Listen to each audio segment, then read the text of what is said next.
a Campfire Tales production of the Mead of Poets. Welcome to Story Time. Do you ever wonder where poetry comes from?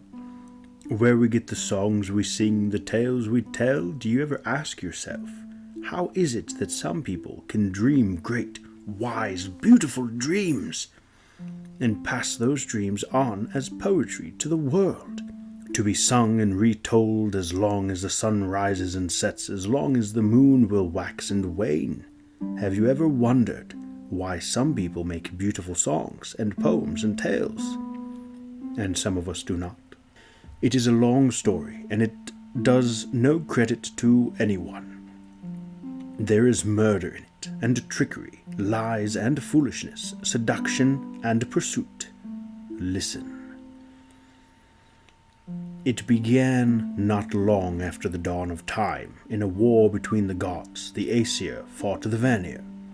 The Aesir were warlike gods of battle and conquest. The Vanir were softer, brother and sister gods and goddesses who made the soils fertile and the plants grow, but none of the less powerful for that. The gods of the Vanir and the Aesir were too well matched. Neither side could win the war, and more than that, as they fought, they realized that each side needed the other.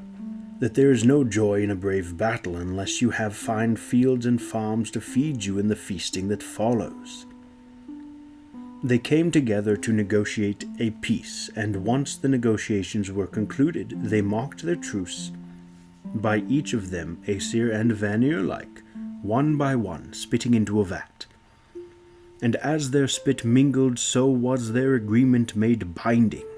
They then had a feast. Food was eaten, mead was drunk, and they caroused and joked and talked and boasted and laughed as the fires became glowing coals until the sun crept up above the horizon. Then, as the Aesir and Vanir roused themselves to leave, to wrap themselves in furs and cloth and step out into the crisp snow in the morning mist, Odin said, "It would be a shame to leave our mingled spittle behind us." Frey and Freya, brother and sister, were leaders of the Vanir who would stay with the Aesir in Asgard from now on, under the terms of the truce. They added, "We could make something from it," said Frey. "We should make a man," said Freya, and she reached into the vat. The spittle transformed and took shape as her fingers moved, and in moments it had taken on the appearance of a man and stood naked before them. "You are Kvasir," said Odin. "Do you know who I am?" "You are Odin, all highest," said Kvasir. "You are Grimnir, and third. You have other names, too many to list in this place, but I know them all, and I know the poems and the chants and the kennings that go with them." Kvasir, made of the joining of the Aesir and the Vanir, was the wisest of the gods. Combined head and heart, the gods jostled each other to be the next to ask him questions, and his answers to them were always wise. He observed keenly, and he interpreted what he saw correctly. Soon enough, Kvasir turned to the gods and said, "I am going to travel now. I am going to see the 9 worlds. See Midgard, there are questions to be answered that I have not yet been asked." "But you will come back to us?" they asked. "I will come back," said Kvasir. "There's the mystery of the net, after all, which one day will need to be untangled." "The what?" asked Thor, but Kvasir merely smiled, and he left the gods puzzling over his words. And he put on a traveling cloak, and he left Asgard and walked to the Rainbow Bridge. Kvasir went from town to town, from village to village. He met people of all kinds, and he treated them well, and answered their questions, and there was not a place but was the better for Kvasir's stopping there. In those days there were 2 dark elves who lived in a forest by the sea.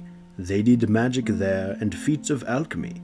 Like all dwarfs, they built things, wonderful, remarkable things, in their workshop and their forge. But there were things they had not yet made, and making those things obsessed them. They were brothers, and were called Fjalar and Galar. When they heard that Kvasir was visiting a town nearby, they set out to meet him. Fjalar and Galar found Kvasir in the great hall answering questions for the townsfolk. Amazing all who listened, he told the people how to purify water and how to make cloth from nettles. He told one woman exactly who had stolen her knife and why.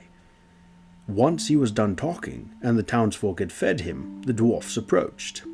"We have a question to ask you that you have never been asked before," they said. "But it must be asked in private. Will you come with us?" "I will come," said Kvasir. They walked to the fortress. The seagulls screamed, and the brooding grey clouds were the same shades as the grey of the waves.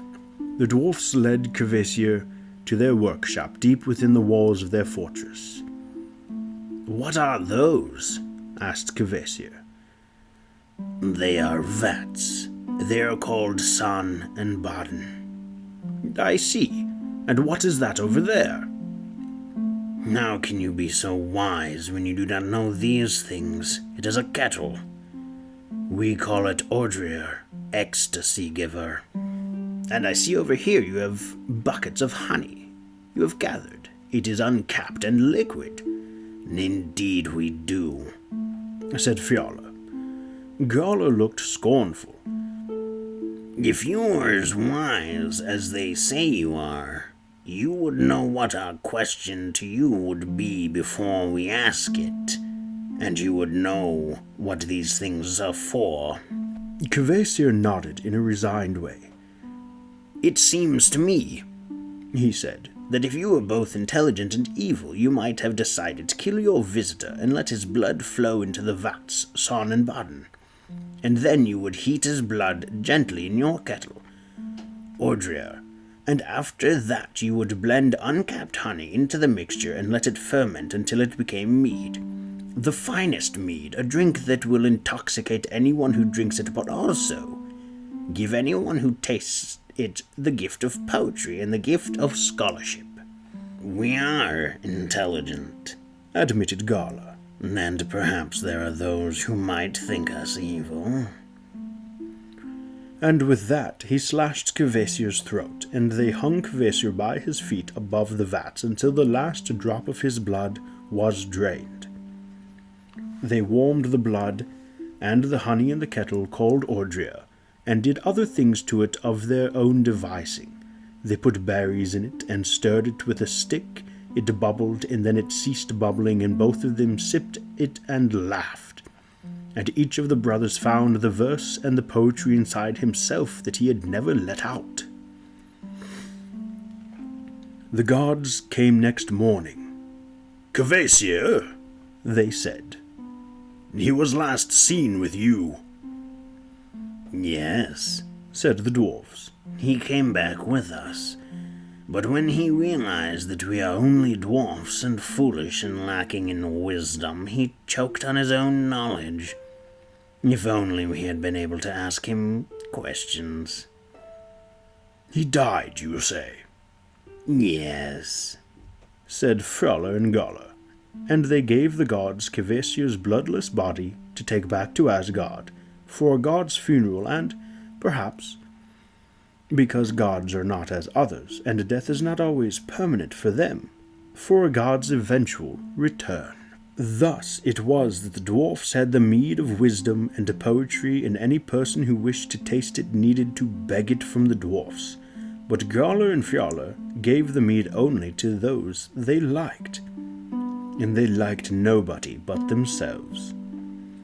Still, there were those of whom they had obligations.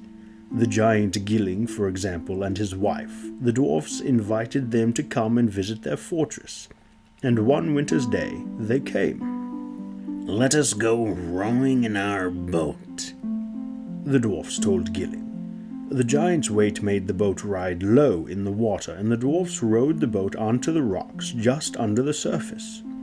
always before their boat had floated serenely above the rocks. Not this time. The boat crashed into the rocks and overturned, throwing the giant into the sea. "Swim back to the boat," the brothers called to Gilling. "I cannot swim," he said, and that was the last thing he said, for a wave filled his open mouth with salt water, and his head hit the rocks, and in a moment he was lost to view. Fjalar and Galler righted their boat and went home. Gilling's wife was waiting for them. "Where is my husband?" she asked. "Him?" said Galler. "Oh, he's dead. Drowned," added Fjalar helpfully.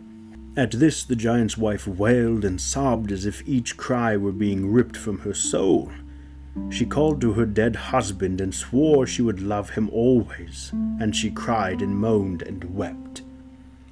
"Hush," said Galler. "Your weeping and wailing hurts my ears. It's very loud, and I expect that's because you're a giant." But the giant's wife simply wept louder. "Here," said Fjalar, "would it help if we showed you the place where your husband died?" She sniffed and nodded and cried and wailed and keened for her husband who would never come back to her. "Stand just over there and we will point it out to you," said Fjalar, showing her exactly where she should stand, that she should go through the great door and stand beneath the wall of the fortress. And he nodded to his brother, who scurried off up the steps of the wall above. As Gilling's wife walked through the door, Galler dropped a huge stone on her head, and she fell, her skull half crushed. "Good job," said Fjalar. "I was getting very tired of those dreadful noises." They pushed the woman's lifeless body off the rocks and into the sea. The fingers of the grey waves dragged her body away from them, and Gilling's wife and Gilling were reunited in death. The dwarfs shrugged and believed themselves to be extremely clever in their fortress by the sea. They drank the mead of poetry each night and declaimed great and beautiful verses to each other, made mighty sagas about the death of Gilling and Gilling's wife, which they declaimed from the rooftop of their fortress, and eventually each night they slept, insensible, and woke where they had sat down or fallen the night before. One day they woke as usual, but they did not wake in their fortress. They woke on the floor of their boat, and a giant whom they did not recognize was rowing it into the waves. The sky was dark with storm clouds, and the sea was black. The waves were high and rough, and the salt water splashed over the side of the dwarf's boat, soaking them. "Who are you?" asked the dwarfs. "I am Suttungr," said the giant. "And I heard you were bragging to the wind and the waves and the world about having killed my father and mother." "Ah," said Galler. "Does that explain why you have us tied up?" "It does," said Suttungr. "Perhaps you are taking us to a glorious place," said Fjalar, hopefully, "where you will untie us, and there we will feast and drink and laugh and become the best of friends." "I do not believe so," said Suttungr. It was low tide. There were rocks jutting out above the water. They were the same rocks upon which at high tide the dwarf's boat had overturned, on which Gilling had drowned. Suttungr picked up each dwarf, took him from the bottom of the boat, and placed him on the rocks. "These rocks will be covered by the sea at high tide," said Fjalar. "Our hands are tied behind our backs. We cannot swim. If you leave us here, we will undoubtedly drown." "That is certainly the intention," said Suttungr. He smiled, then, for the first time, "And as you drown, I will sit in this, your boat, and I shall watch the sea take you both. Then I shall return home to Jotunheim, and I will tell my brother, Boggy, and my daughter, Gunnlad, how you died, and we will be satisfied that my mother and father were appropriately avenged." The sea began to rise. It covered the dwarfs' feet, then it came to their navels. Soon enough the dwarfs' beards were floating in the foam, and there was panic in their eyes. "Mercy," they called. "Like the mercy you gave my mother and father." "We will compensate you for their deaths. We will make it up to you. We will pay you." "I do not believe that you dwarfs possess anything that could compensate me for my parents' death. I am a wealthy giant. I have many servants in my mountain fastness, and all the riches I could dream of. Gold I have, and precious stones, and iron enough to make 1,000 swords. I am the master of mighty magics. What could you give me that I do not already have?" asked Suttungr. The dwarfs said nothing at all. The waves continued to rise.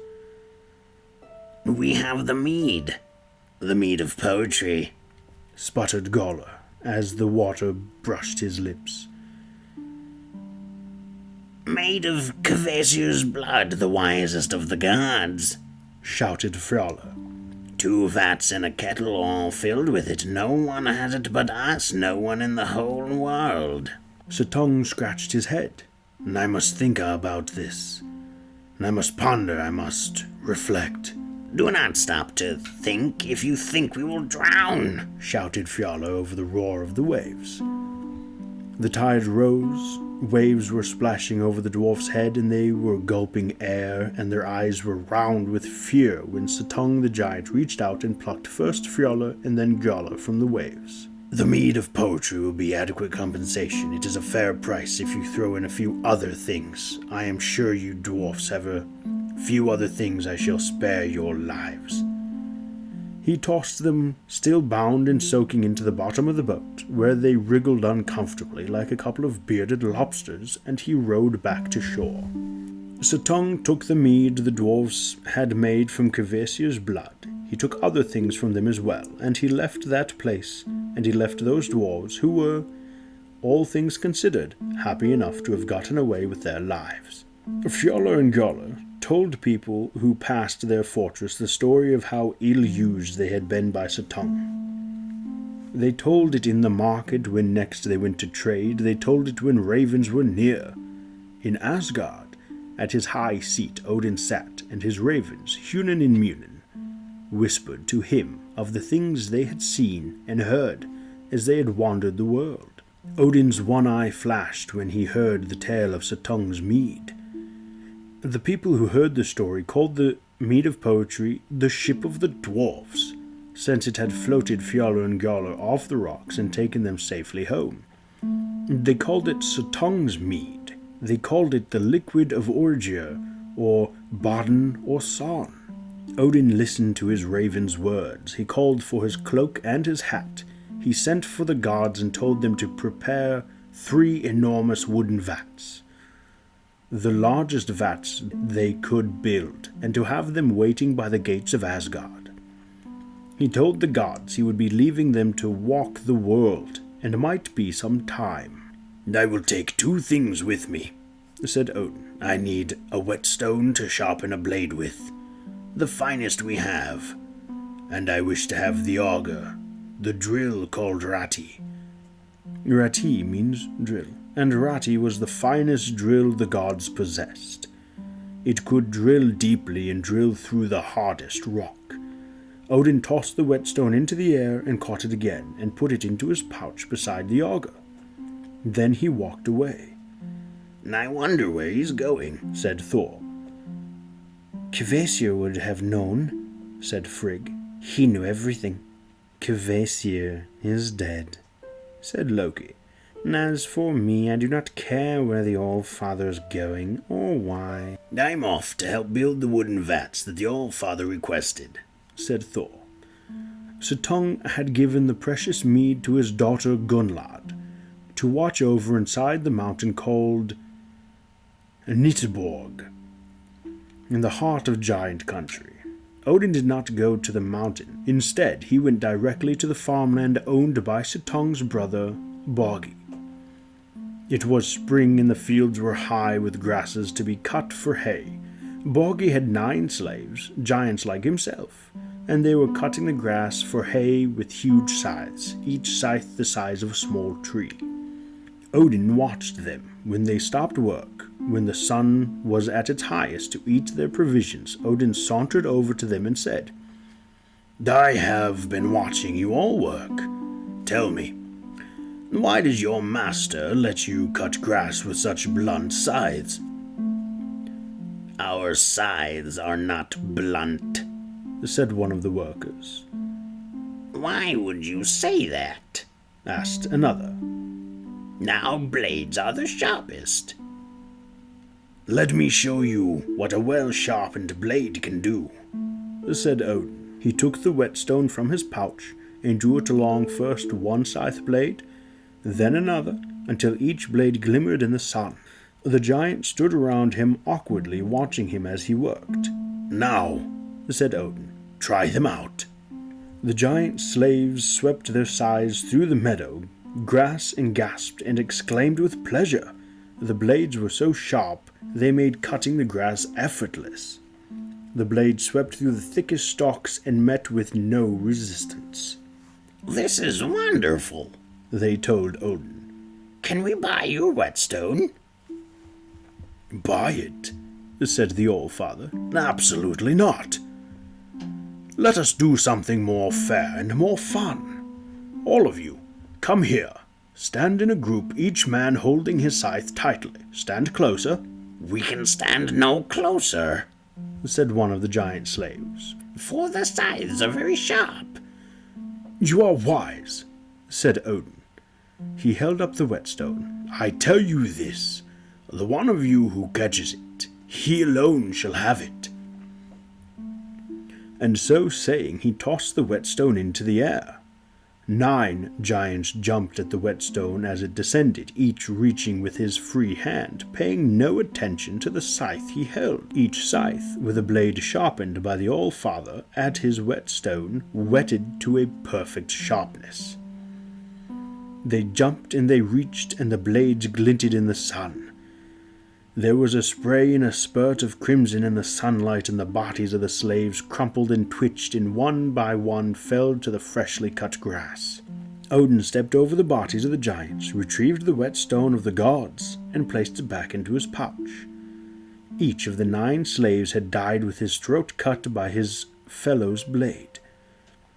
Odin walked to the hall of Boggy, Suttungr's brother, and asked for lodging for the night. I am called Bulwark, said Odin. Bulwark, said Bragi. A dismal name. It means worker of terrible things. Only to my enemies, said the person who called himself Bulwark. My friends appreciate the things I do. I can do the work of 9 men, and I will work tirelessly and without complaint. Lodging for the night is yours, said Boggy, sighing. But you have come to me on a dark day. Yesterday I was a rich man, with many fields and with 9 slaves to plant and to harvest, to labor and to build. Tonight I still own my fields and my animals, but all my servants are dead. They slew each other, and I do not know why. A dark day indeed, said Bulwark, who was Odin. Can you not get other workmen? Not this year, said Boggy. It is already spring. The good workers are already working for my brother Suttungr, and few enough people come here in the way of things. You are the first traveler who has asked me for lodging and hospitality in many a year. And lucky you are that I did, for I can do the work of 9 men. You are not a giant, said Boggy. You are a little shrimp of a thing. How could you do the work of one of my servants, let alone all 9 of them? If I cannot do the work of your 9 men, said Bulwark, then you need not pay me, but if I do... Yes, even in distant parts we have heard tales about your brother Suttungr's extraordinary mead. They say it bestows the gift of poetry on anyone who drinks it. This is true. Suttungr was never a poet when we were young. I was the poet in the family, but since he has returned with the dwarf's mead, he has become a poet and a dreamer. If I work for you, and plant and build and harvest for you, and do the work of your dead servants, I would like to taste your brother Suttungr's mead. But Boggy's forehead creased. "But that is not mine to give, it is Suttung's." "A pity," said the Bulwark. "Then I wish you luck in getting the harvest in this year." "Wait, it is not mine, true. But if you can do what you say, I will go with you to see my brother Suttungr, and I will do all I can to help you taste this mead." "Then," said the Bulwark, "we have a deal." Never was there a harder worker than Bulwark. He worked the land harder than 20 men, and let alone 9 single-handed. He looked after the animals, single-handed. He harvested the crops, he worked the land, and the land repaid him 1,000-fold. "Bulwark," said Boggy, as the first mists of winter rolled down the mountains, "you are misnamed, for you have worked nothing but good." "I have done the work of 9 men." "You have, and 9 again." "Then will you help me to get to the taste of Suttungr's mead?" "I shall."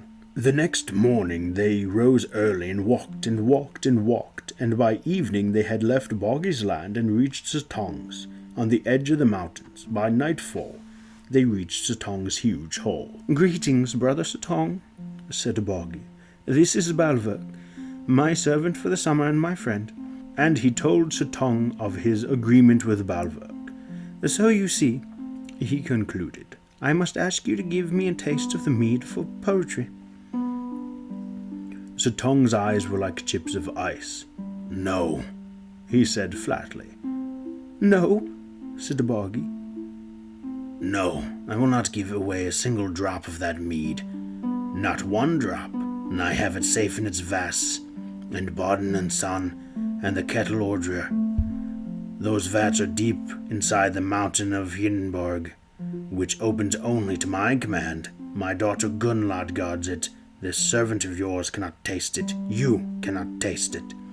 "But," said the Boggy, "it was blood compensation for our partner's death. Don't I deserve the smallest measure of it? To show Bulwark here that I am an honorable giant?" "No," said Suttungr, "you don't." They left his hall. Boggy was disconsolate. He walked with his shoulders hunched high and his mouth drooping down. Every few paces, Boggy would apologize to Bulwark.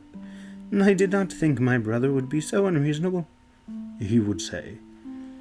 "He is indeed unreasonable," said Bulwark, who was Odin in disguise. "But you and I can play a little trick or two on him, so that he would not be so high and mighty in future. So the next time he will listen to his brother." "We could do that," said the giant Boggy, and he stood straighter, and the corners of his mouth tightened into something that almost resembled a smile. "What are we going to do?" "First," said Bulwark, "we will climb to Hindenburg, the beating mountain." They climbed Hindenburg together, the giant going first, and Bulwark, dull-sized in comparison, never falling behind. They clambered up the paths that the mountain sheep and goats made, and then they scrambled up rocks until they were high in the mountain. The first snows of their winter had fallen on the ice that had not melted from the winter before. They heard the wind as it whistled about the mountains. They heard the cries of birds far below them, and there was something else they could hear. It was a noise like a human voice. It seemed to be coming from the rocks of the mountain, but it was always distant, as if they were coming from inside the mountain itself. "What is that?" asked the Bulwark. Boggy frowned. "It sounds like my niece Gunlad singing." "Then we will stop here." From his leather pouch, Bulwark produced an auger called Rati. "Here," he said. "You are a giant and big and strong. Why don't you use this auger to drill into the side of the mountain?" Boggy took the auger. He pushed it against the mountainside and began to twist. The tip of the auger drilled into the mountainside like a screw into a soft cork. Boggy turned it again and again. "Done it," said Boggy. He pulled out the auger. Bulwark leaned over the hole made by the drill and blew into it. Chips and the dust of rocks blew back at him. I have just learned 2 things, said Balverk. What 2 things are these? Asked Boggy. That we are not yet through the mountain, said Balverk. You must keep drilling. That is only one thing, said Boggy, but Balverk said nothing more on that high mountainside, where the icy winds clawed and clutched at them. Boggy pushed the drill ratty back into its hole and began to turn it once more. It was getting dark when Boggy pulled the auger from the hole again. It broke through into the side of the mountain, he said. Balverk said nothing, but he blew gently into the hole, and this time he saw the chips of rock blow inward. As he blew, he was aware that something was coming towards him from behind. He turned himself into a snake, and the sharp auger plunged into the place where his head had been. The second thing I learned was that you lied to me, hissed the snake to Boggy, who stood astonished and holding the auger like a weapon. Was that you would betray me. And with a flick of its tail, the snake vanished into the hole of the mountainside. Boggy struck again with the auger, but the snake was gone, and he flung the drill from him angrily and heard it clatter on the rocks below. He thought about going back to Suttungr's hall, and once he was there telling his brother that he had helped bring a powerful magician to Hindenburg, had even helped him to get inside the mountain. He imagined Suttungr's reaction to this news. And then, his shoulders slumping and his mouth drooping, Boggy climbed down the mountain and trudged off home, to his own hearth and his own hall. Whatever happened in the future to his brother or to his brother's precious mead, why, it was nothing to do with him. Balverk slid in snake shape through the hole in the mountain until the hole ended and he found himself in a huge cavern. The cavern was lit by crystals with a cold light.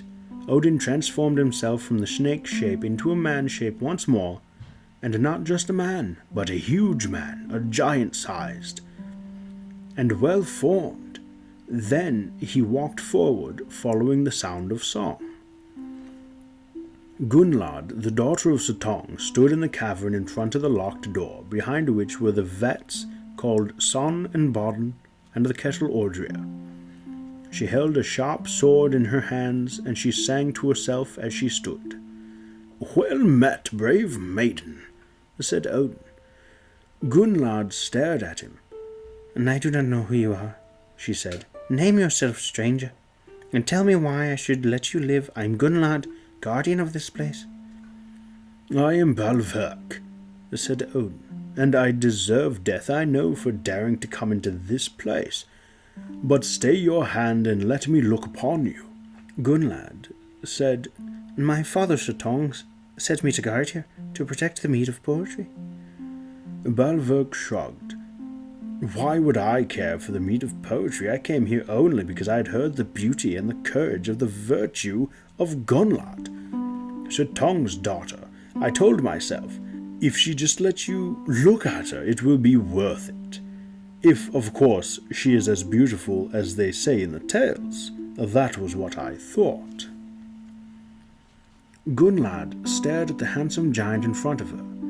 "And was it worth it? Balverk, who is about to die?" "More than worth it," he told her. "For you are more beautiful than any tale I have ever heard, or any song that any bard could compose. More beautiful than a mountain peak, more beautiful than a glacier, more beautiful than a field of fresh fallen snow at dawn." Gunnlod looked down and her cheeks reddened. "Can I sit beside you?" asked Balverk. Gunnlod nodded, saying nothing. She had food there in the mountain and drink, and they ate and they drank. After they ate, they kissed gently in the darkness. After their love-making, Balverk said sadly, "I wish I could taste one sip of the mead from the vat called Son. Then I could make a true song about your eyes, and all men would sing it when they wanted to sing of beauty." "One sip?" she asked. "A sip so small nobody would ever know," he said. "But I am in no hurry. You are more important than that. Let me show you how important to me you are. And he pulled her to him. They made love in the darkness. When they had finished and were curled up together, naked, skin touching skin, whispering endearments, then Balverk sighed mournfully. "What is wrong?" asked Gunnlad. "And I wish I had the skill to sing of your lips, how soft they are, how much better they are than the lips of any other girl. And I think that would be an excellent song." "That is indeed unfortunate," agreed Gunnlad, "for my lips are very attractive. I often think they are my best feature." "Perhaps, but you have so many perfect features. Picking the best is so difficult. But if I were to take the tiniest taste from the vat called Odin, the poetry would enter my soul, and I would be able to make a poem about your lips that would last until the sun is eaten by a wolf." "Only the tiniest sip, though," she said, "because father would get quite irritable if he thought I was giving away his meat to every good-looking stranger who penetrated his mountain fastness." They walked the caverns holding hands and occasionally brushing lips. Gunnlad showed Balverk the doors and the windows that she could open from inside the mountain, through which Suttungr sent her food and drink. And Balverk appeared to pay no attention. He explained that he was not interested in anything that was not about Gunnlad, or her eyes, or her lips, or her fingers, or her hair. Gunnlad laughed and told him that he did not mean any of his fine words, and he obviously could not want to make love with her again. He hushed her lips with his lips, and once again they made love. When they were both perfectly satisfied, Balverk began to weep in the darkness. "What is wrong, my love?" asked Gunnlad. "Kill me," sobbed Balverk. "Kill me now, for I will never be able to make a poem about the perfection of your hair and your skin, of the sound of your voice or the feel of your fingers. The beauty of Gunnlad is impossible to describe." "Well," said Gunnlad, "I suppose it can't be easy to make such a poem, but I doubt it's impossible." "Perhaps." "Yes?" "Perhaps the smallest sip from the kettle over here would give me the lyrical skills to conjure your beauty for generations still to come," he suggested, his sobs ceasing. "Yes, perhaps it would, but it would have to be the smallest of smallest sips." "Show me the kettle, and I will show you just how small a sip I can take." Gunnlad unlocked the door, and in moments she and Balverk were standing in front of the kettle and the two vats. The smell of the Mead of Poetry was heady in the air. "Just the tiniest of sips," she told him, "for 3 poems about me that will echo down through the ages." "Of course, my darling." Balverk grinned in the darkness. If she had been looking at him then, she would have known something was wrong. With his first drink he drank every drop of the kettle Ordria. With his second he drained the vat called Odin. With his third he emptied the vat called Sun. Gunnlad was no fool. She realized that she had been betrayed, and she attacked him. She was strong and fast, but Odin did not stay to fight. He ran from there. He pulled the door closed and locked her inside. In the blink of an eye he became a huge eagle. Odin screeched as he flapped his wings, and the mountain doors opened, and he rose into the skies. Gunnlad's screams pierced the dawn. In his hall, Suttungr woke and ran outside. He looked up and saw the eagle and knew what must have happened. Suttungr too transformed himself into eagle shape. The 2 eagles flew so high that from the ground they were the tiniest of pinpricks in the sky. And they flew so fast that their flight sounded like the roar of a hurricane. In Asgard, Thor said, "It's time." He hauled the 3 huge wooden vats into the courtyard. The gods of Asgard watched the eagles screaming through the sky toward them. It was a close thing. Suttungr was fast and close behind Odin, his beak almost touching Odin's tail feathers as they reached Asgard. When Odin approached the hall, he began to spit. A fountain of mead spurted from his beak into the vats, one after another, like a father bird bringing food to his children. Ever since then, we know that those people who can make magic with their words, who can make poems and sagas and weave tales, have tasted the mead of poetry. When we hear a fine poet, we say that they have tasted Odin's gift. That is the story of the Mead of Poetry and how it was given to the world. It is a story filled with dishonor and deceit, with murder and trickery. But it is not quite the whole story. There is one more thing to tell you. Here is the last thing, and a shameful admission. It is, when the All-Father in eagle form had almost reached the vats, with Suttungr immediately behind him, Odin blew some of the mead out of his behind, a splattery wet fart of foul-smelling mead right into Suttungr's face, blinding the giant and throwing him off of Odin's trail. No one, then or now, wanted to drink that mead that came out of Odin's ass.